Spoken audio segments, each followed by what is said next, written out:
नमस्कार, स्वागत करती हूँ आप सभी का भारत 24 पर। मैं हूं आपके साथ पूर्णिमा मिश्रा।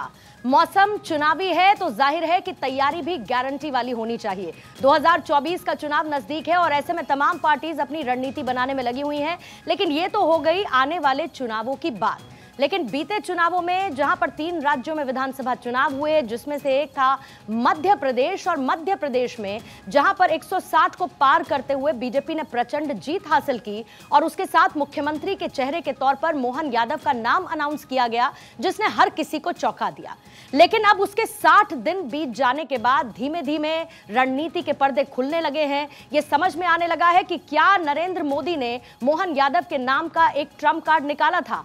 यह भी कहा जा रहा है कि यादव वोटर्स को साधने के लिए न सिर्फ मध्य प्रदेश में बल्कि उत्तर प्रदेश की 80 सीटें और बिहार की 40 सीटों को साधने की कोशिश इसी कार्ड के जरिए की गई है। लेकिन यह कितना सक्सेसफुल और क्या वाकई में यह एक बड़ी रणनीति का हिस्सा बीजेपी का रहा है, आज इसी को समझने की कोशिश करेंगे द जेसी शो में। और हमेशा की तरह हमारे साथ मौजूद है भारत 24 के सीईओ और editor in chief doctor Jagdish Chandra sir. बहुत बहुत स्वागत करती हूं आपका द जेसी शो में। और पहले इसी सवाल के साथ, क्योंकि ट्रम्प कार्ड का जिक्र हो रहा है, कहा यह जाता है कि जब भोपाल में मोहन यादव की ताजपोशी हो रही थी तो नरेंद्र मोदी की तरफ से एक ट्रम्प कार्ड के तौर पर सामने आया। इसके मायने क्या है और वाकई में आप भी इसे एक ट्रम्प कार्ड के तौर पर देखते हैं इस फैसले को? I absolutely agree with this concept, with this philosophy, with this idea. इसमें कोई शक नहीं है कि भोपाल में मोहन यादव की ताजपोशी नरेंद्र मोदी का एक ट्रम्प कार्ड है और इसके कई कारण हैं। पहला कारण ये है कि पार्टी अर्थात भाजपा अब देश के मतदाताओं को एक मैसेज देना चाहती है कि केवल स्वर्णों की अपर कास्ट की पार्टी नहीं है। अब वो SC, ST, दलित, OBC, अति पिछड़ा वर्ग, इन सब की पार्टी है।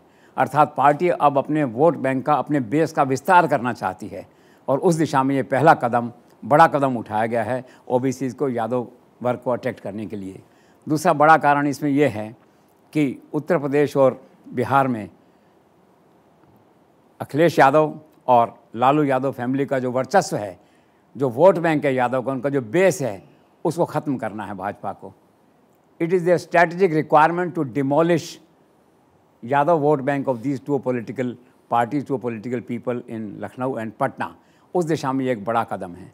तीसरी बात यह है कि लालू यादव और अखिलेश यादव बड़े चेहरे हैं गठबंधन के, महागठबंधन के, सब इंडिया जो आप कहते हो उसमें जो है, ये अगर कमज़ोर होते हैं तो महागठबंधन जो पहले से लड़ खड़ा रहा है वो और ज़्यादा कमज़ोर हो जाता है। तो ये सब स्ट्रैटेजिक कारण है, जिसके कारण से कहा जा रहा है कि नरेंद्र मोदी का एक और ट्रम्प कार्ड है मोहन यादव।